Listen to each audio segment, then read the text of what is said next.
and welcome to Movies, Films, and Flicks. I am Mark Hoffmeyer, and joining me is a man that is recording this episode from inside a posh Parisian bathroom. It's Nick Rehak. Hey, how you doing? So you're just waiting for some spies to engage in this bathroom, right? You're just kind of hanging out, waiting for it? Pretty much. But the nice thing is they've done away with the tile, and it's all very nice wooden walls. The floor is repurposed bamboo wood. Whoa. It's pretty fancy. Pretty fancy. Yeah, after they destroyed it in Fallout, they just said, you know what? Let's just redo it. Pretty much. And then, you know what? I think somebody said the magic word is sconces, because those are everywhere. Wow. In every stall? Every stall, even above the urinals. It's kind of weird, but very classy. Electric or gas? It's gas in the urinals, but electric above the stalls. Wow. They thought this through. Just for the smell. They don't want the methane, you know what I mean, catching with an open flame. So they keep the electric in the back and the party in the front. Not again, right? No. It was the pre-post-apocalyptic one, and then the apocalyptic one happened, and they've learned their mistake. Oh, smart. Hey, so before we get into drafting, and thank you for joining me again. If you remember, Nick was on our jet ski action scene draft, which, I mean, we came up with jet ski doctors on that, and turtles on jet skis, two of the all-time great MFF riffs ever in our 65 episodes. Beautiful, beautiful riff. So before we get into our bathroom draft, I just want to ask you, you're out somewhere and you have to, use the restroom. What restroom would you want to be in to watch one of these fights that we're about to talk about? What a stupid question. You're a fly on the wall and one of these fights breaks out. Where do you want to be? Which one do you want to be in? Ooh, jeez, I think of all the ones, it would have to be raid. You're like two over? Because it's so much. Oof. It's so much happening at once, and you're really getting a bang for your buck. You're getting so much for your entertainment dollar right there. And then there's that mystery of how are they going to pull this one off? But they do it. I got to tell you, I would hire the person who installed that door, because there's about 40 angry people pounding on it for minutes. Yeah. And it holds. Yeah. So whoever installed that lock did it right. And that's not balsa wood on that door. That's legit oak. That's elm. It's a heavy door. Yeah. And the thing is, look at that little lock. Mm-hmm. There is not much holding it on there. And how it stays in place. The hinges, they have to be heavy duty hinges, but they're not. The physics doesn't make sense, but there's some kind of, maybe it's the screws, maybe they did an adhesive as they applied the screws, but it is something else there. Well, all right, since we just talked about that, do you mind if I get first pick? No, and I feel bad that I kind of stepped on your energy there a little bit, that was steal it. Take it. I could never. And then you go, well, that reminds me. So I'm just going to say, why not? Let's go with the Raid 2, the bathroom fight in the Raid 2 with Rama. Let's go with that. Yeah. That'll be my first pick. Absolutely. Because and it's a wonderful pick.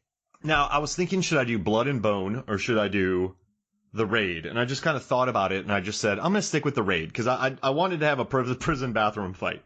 But I decided on the Raid because actually I feel bad for the criminals in Blood and Bone too, because Michael Jai White's beating them up. But this group of 40 people, when they attack Rama, I feel bad for all of them. And it's one of the first times in my movie watching life where I'm watching people attack a guy and I'm like, you shouldn't do this. You shouldn't do this. Right? This isn't a 3-on-1.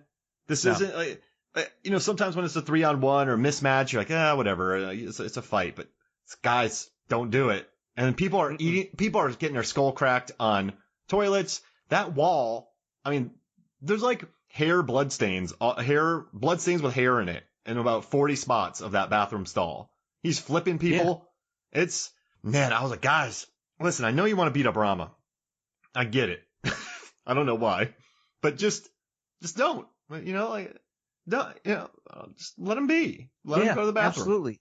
And not only that bathroom is filth. The slightest cut, you're getting an infection yesterday. It is. I tell you what, though. It's retroactive. If I'm in that group of guys fighting, I'm the very last guy. I'm like, I'm gonna let you guys tire them out. Oh, Yeah. I'm here to support the team. I'll get him at the end. But even then, he's just getting warmed up. Like it's nonstop. I think Raid 2 is the greatest action film ever. Ever. No hyperbole. Like Raid 2 is it. No Like, hyperbole. Nothing's going to beat it. So good. I mean, it's almost so great. You get tired. Like it has so much awesomeness in it. Yeah. And it bums me out because people are like Mad Max Fury Road, Commando, Die Hard's great. But for me, I think Iko Uwais is one of the greatest on-screen kickers, fighters ever. Yes. And yes. If you said Mark, well, he's not the best. And I would just say, who's better? I mean, I guess you could say like Jet Li, Bruce Lee, Jim Varney, Trent Slater. I mean, you can, but that's like the people that say who would win, Michael Jordan or LeBron. You can't compare the two because those are different people at their primes in different eras. The game has changed as far as kicks go. Like he's running it right now. And it's a different martial arts. I mean, and also the elbows and knees that Rama is throwing is just stop, guys, stop. Like I've never felt bad for a group of people. Just stop. Or anytime I see something where a guy gets punched in the throat, I'm like, you should just quit. If I'm in that group of people, if I see a guy getting punched in the throat, I'm like, fellas, I think my cellmate's calling me. I gotta go. Is that hello, guardsman? Yeah, the guards are calling us, guys. We should probably go. Yeah. No, okay. Like when he punches that guy in the throat. Yeah. That guy immediately goes, "This was bad. This was a bad idea." Because you see his face, and it's just my throat is now sticking out the back of my neck. It immediately regrets it. I would be the person in the background with a piece of wood that throws it.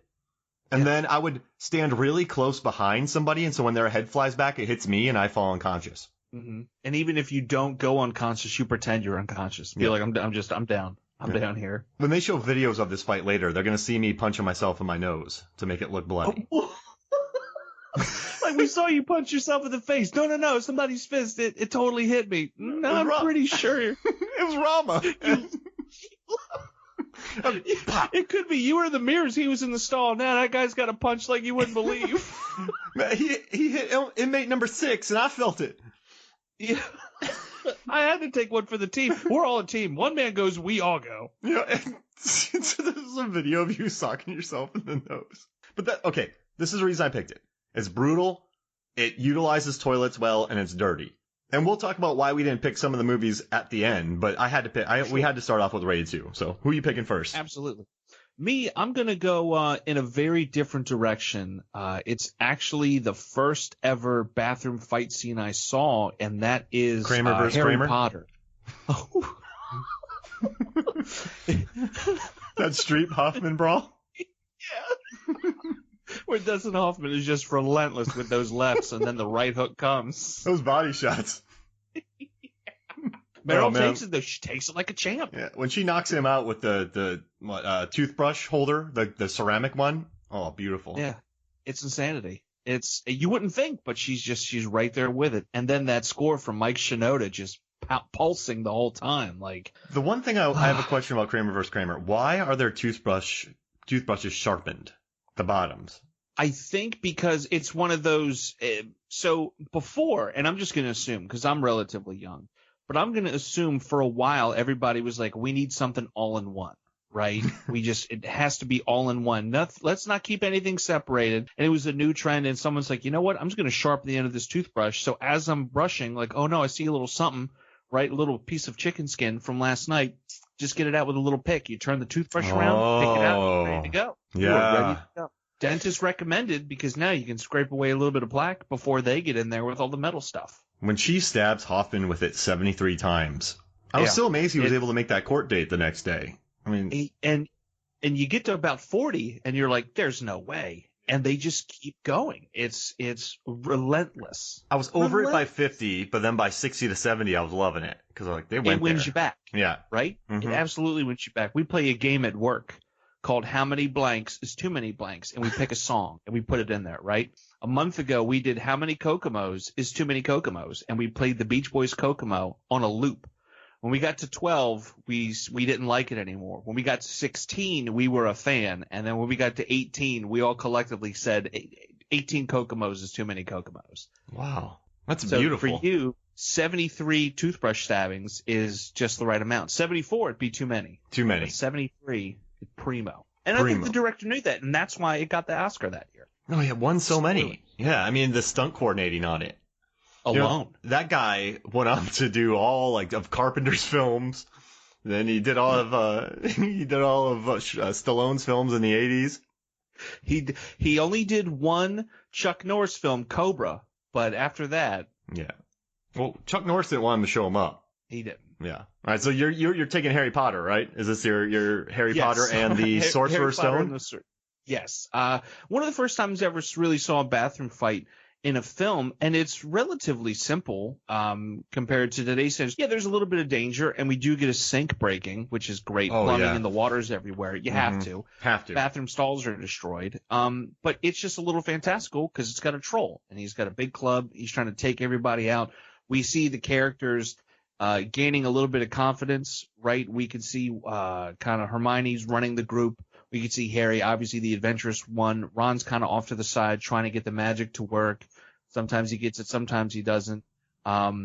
It's also a little bit of comedy in there too. I think it's just a fun, wholesome bathroom fight because a lot of them you don't really get that. I think this is the only one without blood. Wow. On our list. Everything else is pretty intense. There's some uber ones in here, so this is a nice palate cleanser.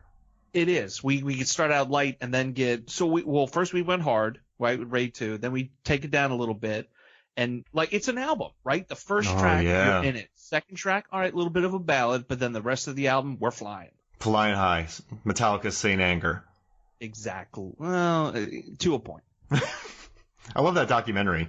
It's a good doc. It is great, isn't it? It's probably one of the better music documentaries out there, and I think, maybe only rivaled by, The Decline of Western Civilization. And Gary and the Rancors living it. Well, it has to be that, right? I think that's the one that kicks everything off. If you don't have Gary and the Rancors, you don't have Decline of Western Civilization.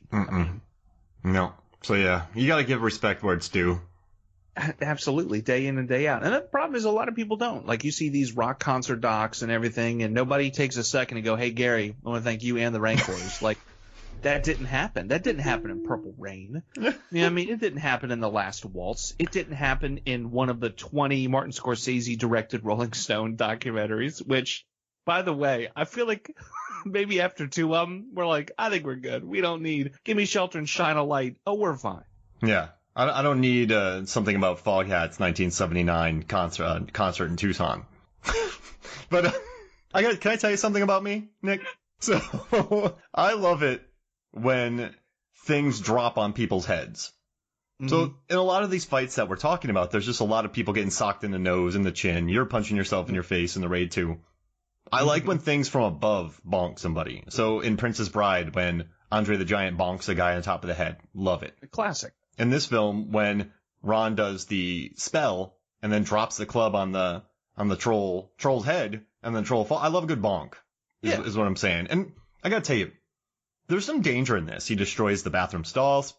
That sink that he destroys near Hermione, that's really close to her. She could have been smushed. And there's good water spray. You need water spray. And there is. Yeah. And you know what? It's a single water spray. There's, of all the things getting destroyed, one water spray, there's a protective magic spell in there with the water somehow. There's no way there's not at this point. But at the same time, you know what? It's a kid's film, right? To an extent. But it adds that sense of danger. It does say hey, there is danger out there. Clearly, there's been how many films we know they're going to beat the troll. But there's still little steps here and there. Hey, we're having fun. We're wizards, but there's real danger out there. That could have smashed her. And I like the bits too. The wand goes into the troll's nose, and it's just it builds. So it's nice that it's not a stock fight. They wrote it well. There's some cheeky gags to it. Each character has a character growth, like you said. Hermione's the leader. Harry Potter gets on the thing's head. Ron foibles his way through a bonking spell. But man, you pick a good one because this one has character development.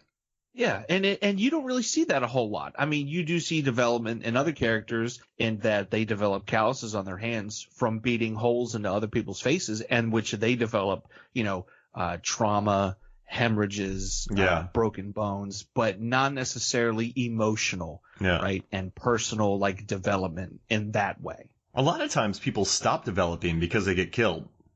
Yeah, that's true. I think. Stupid.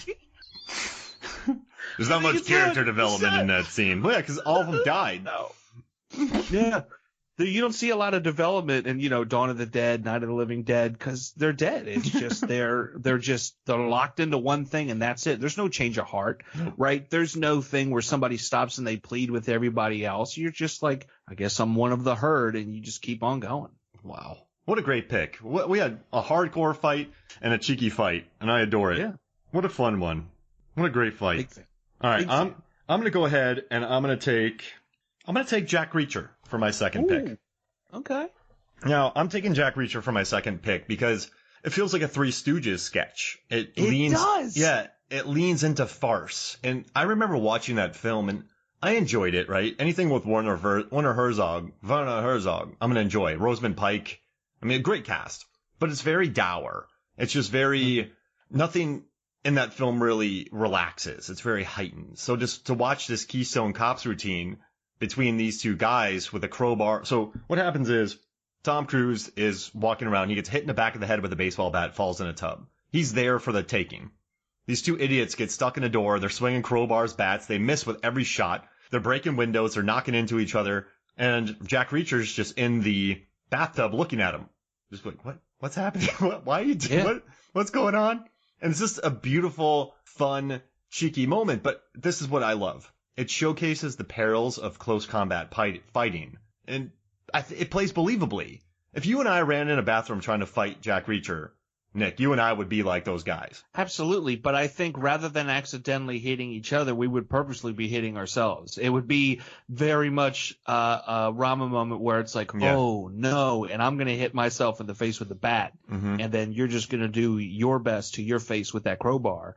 And that's it. We're just going to be like, oh, sorry, we interrupted you. You go ahead and take your nap. I genuinely don't know. Every time I see it, I don't know how A, he doesn't die when he catches that bat to the back of his head, and B, how he's just not immediately passed out for hours. And it's just, and it's crazy too, because we go from something like The Raid, super close quarters, right? And they're just like tearing it up.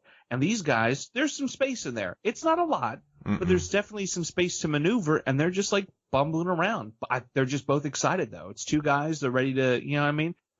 The big problem is they didn't rock, paper, scissors before going in there to see who's got it, who's back up. Yep. That's the problem. They had the KO. They just had to go in there and finish them, but they bumble around.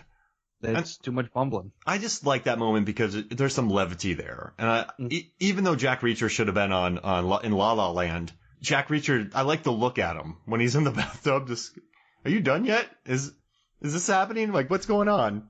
And I like that one of the henchmen gets hit right in the face and falls downstairs. That would be me. When you were swinging back, I'd move in front of it. I would move in front of the bat and get like kind of walloped, and then I would really fling myself backwards. Yeah. To get out of that. I mean, like a soccer player. You know what I mean? Almost to the point where a ref is going to come out and be like, look, Jack, you can't be doing this. Here's a yellow card. Everything else we get, but look at how he fell back. Like, this is not great. I mean, there's eye gouges in this. Ooh. That guy gets eye gouged. It hardcore. And as somebody that wears glasses, not a fan. I think I would have some type of, you know what I mean, I could stop somebody for a second if they try to gouge my eye, because they're going to hit lens and glass unless they do a swoop up motion. But even then I can kind of catch the finger and pull back. You know what I mean? But it's still terrifying. And also Robert Alonzo did this fight. And he's been Tom Cruise's guy for many years. And he also was a stunt coordinator on Deadpool. And he also did Mission Impossible Ghost Protocol. He was a fight coordinator on that. And he was a fight coordinator on Terminator 3. Or he was a stunt guy on Terminator 3. So it's kind of fun, which has a bathroom fight. So you got Tom Cruise's long-term guy. But this is why I picked it. It's just when that guy falls down the stairs, he goes down really slowly. They really play that up for laughs. Like, it's a funny moment involving a bathroom fight. And so I had to add it because of that little unique thing it had for it. So that's my second pick. It's a good pick. And they really let the hilarity in a weird way play out because there's no music. right? A lot of these other ones, there's a little bit of music or at least a tone or just a hint of like, here's, a little bit of tension or something. But this one, it's just, you hear the thuds, the cracks, and the creaks. You know what I mean? Mm-hmm. I loved it. Beautiful. And it just made me laugh. And it still makes me laugh just thinking about it. But yeah, definitely I would knock you out and then I would look at him, then look at me, then I would just roll down the stairs. That would be my plan. It's probably a great idea, and I appreciate you taking me out first so I don't have to make the decision of, oh no, do I run or do I just play dead like a bear is here? You just do a Austin Powers Gold member and just fall down on the ground because you don't have a name tag. I got a red shirt. What would you do? You're a hero. And these guys come in bumbling. They bump you on the head with a bat. You're hurting. But since it's this world, you're not really that hurting because it's the Jack Reacher land. Yeah. And these guys immediately realize that they're out of their league. And they just crawl up into fetal positions. And would you be vindictive and womp on them for a little bit? Or would you leave? I'd like to think I wouldn't. I'd like to think I would say something kind of like funny cocky. You know what I mean? Almost like a parent scolding them. And then like maybe being a little, uplifting in a sense like, come on, man, you don't have to do this. You know what I mean? You can go back to school and continue your art degree. You know what I mean? I know a lot of people don't appreciate Lebanese art history, but you can change minds and turn hearts around on this and then look at the other guy and be like, dude, you were a great electrician. I know what happened between you and Deborah wasn't the best, but she wouldn't want this for you. And you need to show that you're better than that. Don't go to her, go to the electrical work and knock that out of the park and be all you can be. You know what I mean? And then I would leave. But I think I would try to turn lives around. That's the kind of hero I am. Yeah, I love Use it. my words. Move to a new town, become an electrician, see if sparks fly with a lucky lady. How do you know this? Just let the sparks fly. You assisted on that one. I just said that it felt right. Hey, set spike. You know what I mean? Yeah. Or whatever the volleyball phrase is. Arrested Development never did anyone. That doesn't help you. Get out of here. Move away. Nope. Move on. Yeah. I would like pinch the back of their arm or something.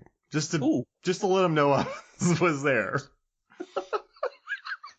They wake up. Oh man, what was that? You know what it was. Mark Reacher came around. Yeah, boop. You just boop them in the nose. You come up, you grab their nose, pull back, stick your thumb through, and be like, look, I got your nose. And you're going to live the rest of your life without a nose. And you tell everybody that I got your nose. And leave. And don't do it to the other guy, so it's a secret. Yeah. They have to kind of keep. You look at him, I want you to tell all of your friends what you saw. You have your thumb sticking out the nose. Yeah. I got it. Ooh. That guy's crazy. Yeah. All right, who's your second pick? Well, I think it's a perfect transition to go to the Terminator 3 pick. Oh. Fun fact, this was the first Terminator film that I saw. Oh, wow. And the reason it was the third one is because it's the one my grandmother owned. She didn't own the other two for some bizarre reason. And one day, it happened to be during the summer, at her house, raining or something, we didn't go out. And I'm like, let's watch a movie. And she's like, just go ahead and pick something. And it looked kind of cool because, the DVD screen with or the case with the face and everything. I'm like, let's check this out. And it was fun. And then I watched the other ones and I'm like, oh, okay, I see why this is the third in the franchise, not as strong as the others. But the bathroom scene is borderline Looney Tunes. Bonkers. Right? It's so over the top. I don't think there's anything that isn't destroyed. Like a government contractor is watching this like, I can't wait to replaster these walls. Look at all the tile work we have to do, the glass work. Like, this is something else. I got some hinges for you. Hinges for days. We better buy stock in Home Depot because we're going to buy them out. This is the only clip where I felt bad for the bathroom. Right? It's everything, too. I mean, and the way she grabs Arnold by his reproductive programming and just proceeds to walk him through the walls like a battering ram. Oof. Like, you're just that's insanity to me. And not only are you damaging the structure of the building to an extent, you're also messing up plumbing, right? So there should be more water in that scene. Let's be honest. I don't think there was enough water. No. There's not a there lot of any water. There's I can't think of any. There's not much water. That's lazy. There might be some water when her head goes through a toilet. You know, there's a little bit of water when they knock out a sink. Yeah, but even then, should be a lot more. Her head was in the toilet. And I like when TX looked at herself in the mirror, Christiana looking. Yes. That was neat. Like checking it out and then womping on him. Yeah. Just being like, girl, you still got it. And then rocking it. Like, no one really does that in a fight scene or just in a tense moment like that in general. Nobody takes the time to look at themselves, get a little bit of composure, a little bit of self-confidence, and then go on to do the thing. Yeah. I'm not talking about, in a drama where a character like stops, looks in the mirror, and is like, you're going to nail this. And then they go on to do lawyer stuff, or they go on to do a recital or a play or whatever. I'm talking taxi driver crap. Exactly. Like, your life is on the line, and you just want to take a second in between pummels and bonks and just be like, nah, you're fine. Yeah. Kiss the bicep.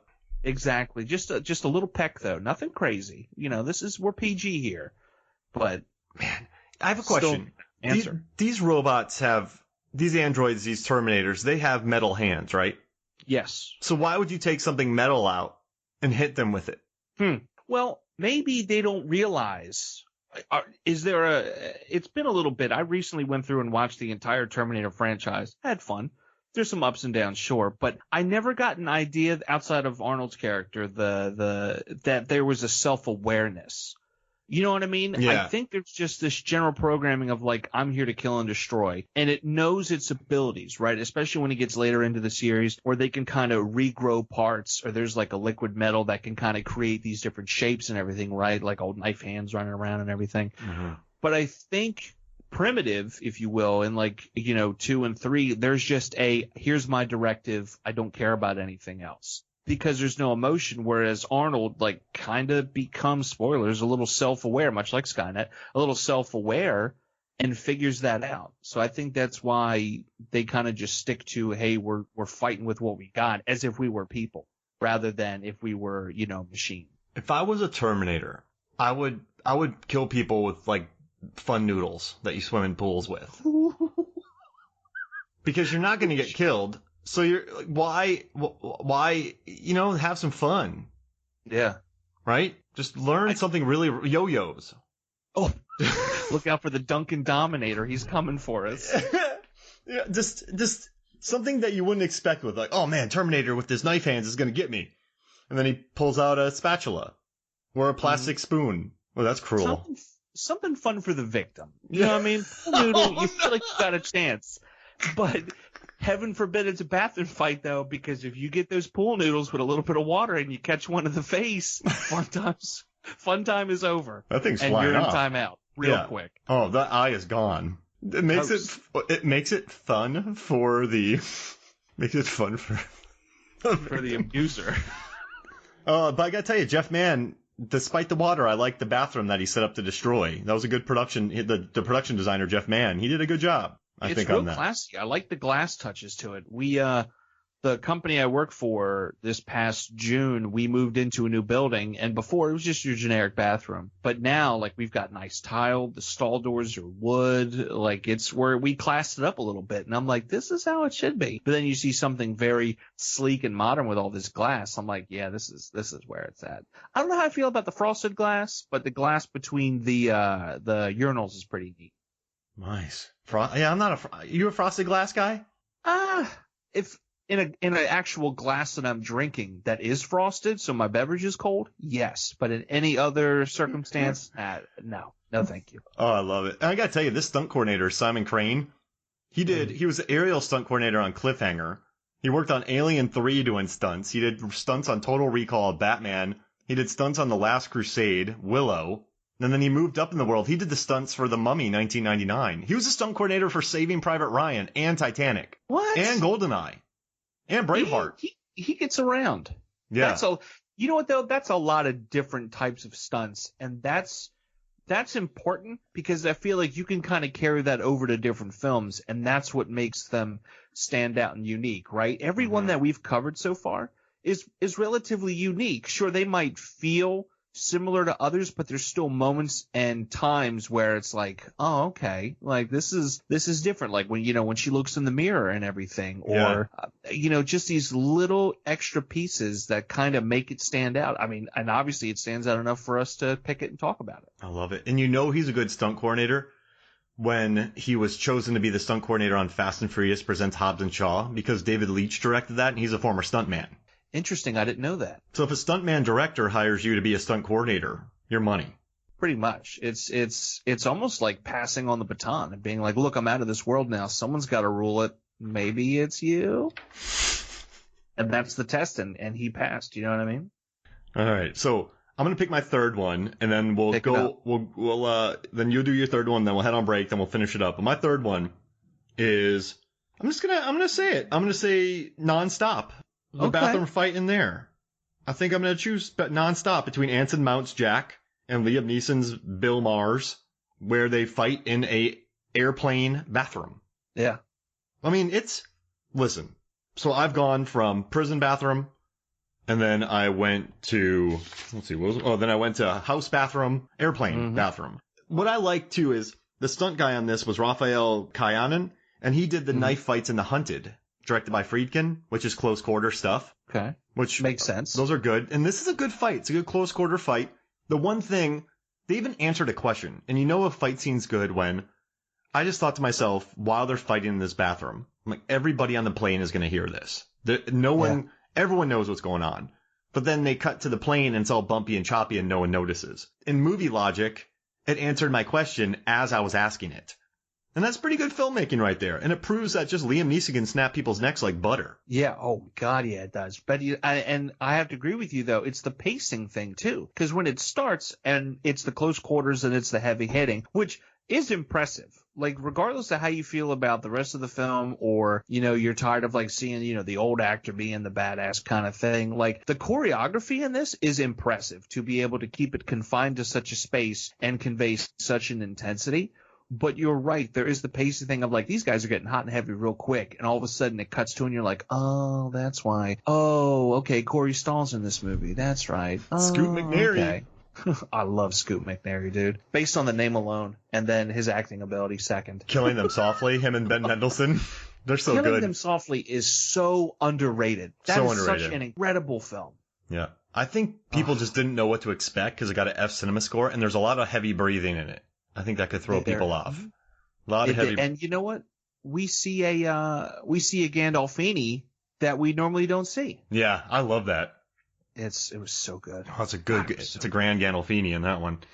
A Gandolfini. Jeez Louise. And I do love though that in this scene there's some cool stuff because you get the body work, you get the head work, and the mirror gets broken. But then Liam Neeson. This annoys me though. When Liam Neeson sticks his thumb on Jack's throat, his artery, right there to kind of cut down the blood flow, I would be so mad, Nick, if I was in a bathroom fight with somebody and they just put their thumb on my neck. Like, get out of here.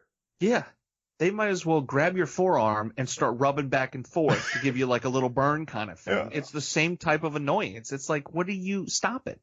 Imagine that. You're just going, ah! How did Mark go down? This is large Northern Irish guy came up to him and put his thumb on his neck. Took him out. That's it? Yeah. He tried to punch himself in the face, but because the thumb was in the neck, he couldn't reach. What about his other arm? It fell asleep during the fight.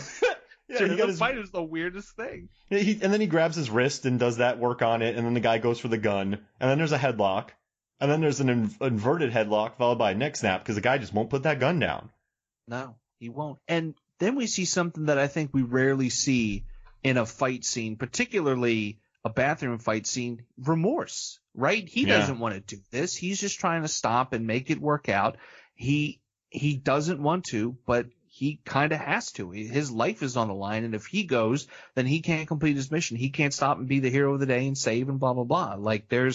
And then he even, at the end, he's like, I need to, no one can see this, click over to occupied. And then he goes off and he does his thing, which makes me think, okay, vacant, why wouldn't you try to say it was occupied? Like, could you imagine if somebody walks up there, but then they hear these grunts and groans and they're like, oh, I'm going to give this at least a 5. Like, I'm not coming back up here for a bit. Yeah. Whatever's happened, give me a courtesy flush. Yeah, or 2. Yeah. And also, we forgot about something. The phone choke. Yes. Because for some reason when I see it in my head, I immediately think knife, right? Because that's usually, it's either your hand or a knife, but it's just dawning on me, yeah, it's a phone. It's choking him with a phone. Phone choke. What's worse? A thumb to the neck? Or a phone choke? I would say thumb to the neck because that's just one point. Whereas the phone choke, yeah, the phone's there, but like there's the arm pressure as well. So it's a little more evenly distributed instead of just one spot in your neck. Because when that thumb's gone or that poke is gone, you're focused on that one spot. It's not like a soreness in general that you can move past. You know what I mean? Mm-hmm. Man, that'd be the worst. Oh, no, I'm going to say I know the word in my head, but it's the carotid artery, right? That's what they would, I would agree with you. Yeah. I'm not going to disagree. I think it's because it's right on that spot where like the carotid goes up right into the mandible. If we want to get talk about bone structure, like mankind in here with the mandible claw just getting in there. What if you just missed the artery though, and you're just on a random part of the throat? And the guy's just like, this hurts. Like it's not killing me, but it's very uncomfortable. I'm not a fan of this. What a terrible masseuse you are. Yeah. Can you stop? Okay, I'll quit. Bill. He's just all right already. You slap his hand off and you just walk away. Look, I'm really sorry, okay? Can I have my nose back now? Oh, stop trying to frame you. Just you still have it. And you didn't take Ricky's. You took mine. It's not even fair. He started it. There's no coming back from that too. If a crowd of people sees that happen to you, you're not going to get any sympathy for that. Oh no! If I'm like a 30-something and my kids are there and someone takes my nose, I'm leaving. I'm leaving the family behind. Yeah. Like, I'm going to go start somewhere new as an electrician. You're going to play fastball. Where were they going? The Way. And you're just going to put that song on and you're just going to drive. How many times can you listen to Fastballs? Song. The Way. How many times on a road do you think you could jam out to that? Oh, I'm going to find out. But honestly, I'm going to say over 10, but under 15. Whoa. It's a longer song. Yeah, there's a long guitar solo. And then you think it ends and it doesn't. Yeah, right? It's one of those. It's much like Do You Love Me by the Contours. It fades out, and you're like, oh, okay, we got the point. You know what I mean? He can dance again. But then, wham, it comes right back, and you're like, okay, I just had the volume changing there, and now my ears hurt. So thank you for that, The Contours. Sometimes when I play Foghat Slow Ride, I feel like I'm a different human when the song ends, just because it's so long. It is a bit of a long boy. You don't realize it. I think it's one of those where they edit it for the radio, right? And then it just – and even in the beginning, right, you get the feedback coming in real sharp and the reverse hi-hat sound. You're like, what's going on here? And then it hits you, Slow Ride, and you're like, yeah, you're right. You're right, Foghat. Let's get me out of here. All right, third pick. What's your third pick? My third pick, I think we're going to amp it back up a little bit and bring some people into the mix. I'm going to go with the Warriors when they took on the Punks in the bathroom. What a great brawl. That has everything. Everything in it. Everything. Rollerblades, switchblades. I can't think of another Bats, blade word. spray but paint. If there were a myriad, right? Yeah. Old beat up Converse shoes. Biting. Native American headwear. Yep. Paint chips, right? We don't get a lot of paint chips anymore. Chains. Huh? Haven't seen. Does anybody really use chains in a fight sequence? Like, these people brought chains with them to fight. If you're in an industrial or warehousing situation, right, and you see a chain, okay, I'm going to pick it up and use it as a weapon, right? It's more of a defensive thing, reactionary. But these guys brought chains. Who does that anymore? Yeah. It depends on the length of the chain. If someone gives me a 12-foot long chain, I'm going to be useless with it. I'll just throw it at the person. But if someone gives me a 24-inch chain, you could probably bonk somebody, put some locks on the end of it. You could, but I feel like anymore, like everybody's always like, the bigger the chain, the better. And I'm like, you know what? Just give him like a little 4 or 5 inch chain. That's going to get just as much work done as these other longer chains. Like, it doesn't matter. It's more about, the motion that you're swinging the chain or the thickness of the bolt and the actual, link itself and the chain length. Like, I think that's, that stuff doesn't matter. The problem with chain fighting is that you need a distance, right? It's not good close combat. No. So you need footwork. No. But no one in this world has footwork. I'd say 0.01% of the population knows how to move their feet around during a fight.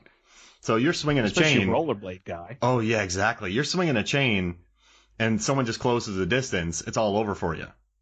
Yeah, that's done. And when you get close like that, they're going to catch the kind of the center or the mid of the chain, right? They're not getting the end. The end is what hurts. That weight at the end that's whipping and striking a part of your body. But if you're catching it in like the arm or something, again, it's the phone arm bar versus the poke in the neck. You know what I mean? You can kind of take a body blow, but then when you get hit with the tip of something else, that's where it's going to sting. And that's when you're like, hey, not fair. Give me back my nose. And now you hit me with a chain. What I love about this fight is everyone gets a chance to shine. So Rembrandt does get wonked in the stomach with a bat, but Rembrandt does have the opening strike where he sprays the person in the eyes with the spray paint. And then you have Snow and Cochise actually wrecking people in this. Swan takes some licks in this fight. Swan's very good at dodging baseball bats, terrible at dodging fists, I've noticed. And it's weird too, because it's like, you know what, dude? I'm like, you can pick up whole park benches, but you can't duck a couple fists. Am I thinking of the right character? No, that's Ajax. Right Ajax was caught by them. Man. James Remar. There goes my cred. There goes all my cred. It's out the door. But, oh man, how about when Vermin, who's kind of a brick, gets picked up by one of the punks and throws him into the mirror and just smashes it? That's a strong punk right there. It is. But at the same time, it's kind of believable. You know what I mean? Nothing in this fight is fantasy or out of the realm or over stylized. It's almost like the fight at the beginning of Clockwork Orange, where everybody's just going at it. It's no holds barred, and we're just going to see what happens. We're not stopping until the cops show up or everybody's down. And it's just, I feel like instead of the 80s kind of synthy stuff we get, it should be Ballroom Blitz going on. Oh yeah, that'd be great. Oh, that's a ballroom. Oh man. Or a song called Bunkhouse Brawl. Ooh. I like that too. Seven Dust. It's the cover of the original by Foghat. Yeah, exactly. The Bunkhouse Brawl. They say it 40 times. Yeah. Not 41, not 39, but 40. Not 73. That's the right amount of, nope, not 73. It's the right amount of bunkhouse. I tell you what, though, I'd ally with the punks after this is all done. Really? Because, we fought in assault. They were in their territory. So they were in their territory. But compared to some of these other gangs that they fight, the punks seem to have some honor. They're not bringing guns into it. It's a relatively fair fight. I mean, they have a couple more people, but they don't, it's not that bad. They seem like tough guys. The leader punk on the roller skates. Imagine what he could do without roller skates. That's John. That's John Wick levels right there. I just think they're tough, and I think they don't seem dishonorable. They just seem like they want to scrap. They might be a good ally for you. Okay. I like the logic behind it. Personally, I like a little more pageantry. So I think I'm more in line with the baseball Furies. Yeah. Punks get it done. The Orphans, I feel like they're a third tier. You know what I mean? I'm not going to lie. They don't even get invited to the party. Right? They're not even there. And you can pull a switchblade out all you want, but it's not a switchblade on roller skates. Wow. You know what I mean? Who wins? Baseball Furies or punks? You know what? After your logic, I kind of have to give it to the punks, because they're going to show up with, their utensils and tools. They're a little more honorable, and I think they're going to go for it. They're going to scrap their way and fight it because they know. You know what I mean? It's almost like, hey, it's the Yankees or the Browns, right? Mm-hmm. And it's going to be the Yankees. I know what you're thinking. Browns aren't even a baseball team. Exactly. that's how outmatched they would feel, but they're going to fight back and they're going to be there. You know what I mean? The baseball Furies are good runners. They're not good fighters. Mm-hmm. They can really swing that bat. Yeah. Like every third time they swing the bat, they get a hit. This is great for them. This is an iconic fight. I'm glad you chose it. We had to. It would have been provocative if we didn't. It would have been, some would say, controversial. All right, so how about this? Let's take a quick break, and then when we come back, we will talk more bathroom fights. We'll be right back. Welcome back to Movies, Films, and Flicks. We had some good fights so far. I am loving it. All these fights are A+ers to me. If not A++ers. Yeah. It's a whole new grading system. Well, bathroom fights have a funky grading system, don't they? They do. It's a bit of an earthy grading system, maybe like a sharp kind of asparagus-y grading system. Pungent. Ooh, perfect. See, look at that. Look at the vocabulary coming out, huh? These are SAT bathroom words. I can't do any more, though. I just spent all my power level dropped about 7% on that one. We got to get solar panels. We have to find sun-based fight scenes now and solar panel fight scenes. Let's do it. Wait, out in the open fight scenes? Out in the open fight scenes, out in the sun, everybody's absorbing it, or, Ra, right? Egyptian sun god-based fight scenes. Because, there's a plethora of those in films. Yeah, so many. So many of those. Some might say too many. We probably have to do a 3-parter. If not more. Yeah, you're right. It would be like 3 6-hour episodes each, so we'd have to really stretch it. Exactly. Rather, they had 8 Fast and Furiouses. You know what I mean? The least we could do is 9. Yeah.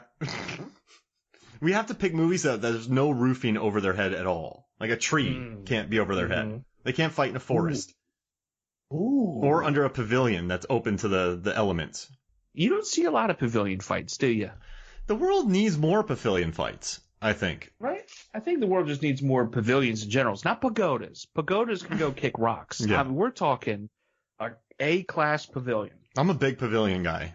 Love pavilions. There's a venue just outside of Baltimore, Merriweather Post Pavilion, one of my favorite venues to go to for live music. Wow. It's a nice pavilion? It's so A-class. It is a world-renowned, assumedly, venue all its own. I'm fairly certain, in all seriousness, the guy that designed Red Rocks also designed that pavilion, or that area. There's a connection there, which I'll take it. Maybe I'm making it up. Who knows? He's on the Mount Rushmore pavilion makers. He is. Both sides of his face, the left and the right. Wow. And it cascades up. The pavilion, Mount Rushmore in Vermont. Yeah.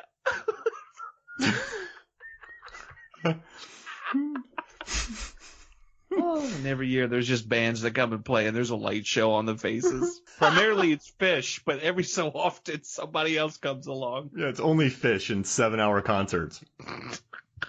The bass line just until it goes until the guy passes out. Are you ready for my 4th pick, which is the weirdest one, and a lot of people are going to be angry about it? So I'm going to take the bathroom fight from Street Fighter: The Legend of Chun-Li. Now, it's between Chun-Li and Kentana.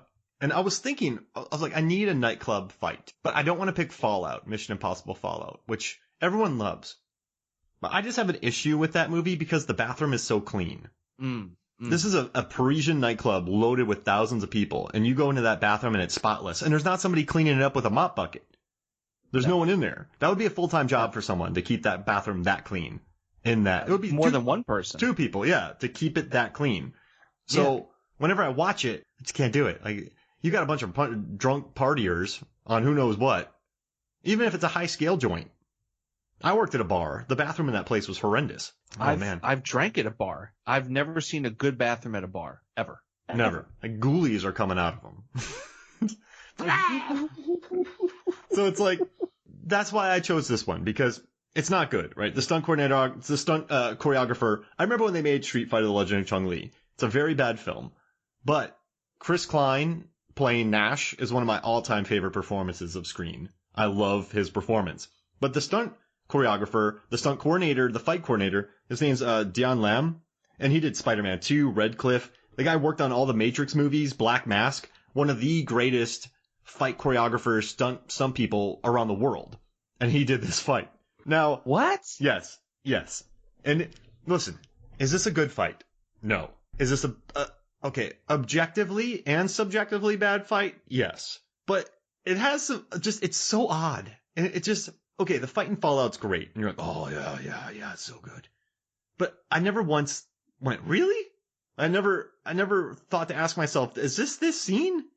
And this is the entire fight here. So, I mean, it happens where Chun-Li's going in to meet Quintana. They said she kind of flirted with her to get her in there. And then it's just a really bad fight scene where essentially 70% of it is Quintana holding on to a sink, not trying to get pulled away from the sink. That's 70% of the fight. I think what adds to it is the colors, right? The colors are all over the place. Like, if you look at something, like the Mission Impossible, it's very sterile, right? And a lot of, like, muted tones, a lot of grays and blacks or shades of grays and blacks, right? But this is just, it's like every shade of green, and then you have, like, blue and red dresses with, like, gold every so often. Like, it's just fascinating. I mean, I can't not look at it. You know what I mean? I'm not even a Street Fighter guy. Growing up, I was Mortal Kombat, I was Tekken. So when the Street Fighter films came along, I was like, oh, okay. But there's something about this scene where even the tile on the walls, right? Like, it's, I don't know. There's just something about all these colors. Maybe that's what they thought. They're like, look, you're going to be too distracted by all these colors to pay attention to the fights. And it just happened. Imagine if, like, a Jackson Pollock painting got in a fight in a bathroom. Whoa. Just color it. With vessel sinks in it too. Which I feel like is this the only one with a vessel sink? And that's what swayed me too, because they're like glass vessel sinks. There you go. And there's a head smash on that vessel sink, which would be life ending. You have to. Yeah. In all these fights, you've never seen someone drag someone else's leg while they're trying to hold on. There's no reason to really hold on to that sink for 40 seconds. No, not at all. And then it ends with an arm lock.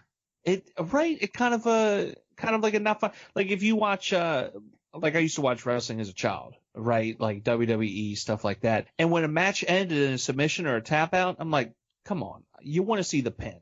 You want to see the final drop. You want to see the character get up, and then onward and onward they go. But this one, we don't. Like, it's all very tame. Her hand, she should have never been able to hold on to that, the faucet for so long, because it's cylindrical, right? The hand should have slid up. When they broke the sink, they should have used those glass shards in, like, a knife situation. That would have been super cool. And there's a gut kick, but it sends back Kristen Crook very slowly into a bathroom stall. I do like that she climbs over a bathroom stall. That's another thing that hasn't been utilized much in these films, that she actually climbs into another one. It's like peekaboo for a moment. Like a magic trick gone awry. I love a good bathroom gag. And listen, is this fight better than the bathroom fights in, say, World's End or Ninja Assassin or The Matrix? No. But does it feature some things I've never seen before, and does it feature vessel sinks? Yes. And that's why I'm picking it. I'm unapologetic about it. Give me more vessel sinks in film fights.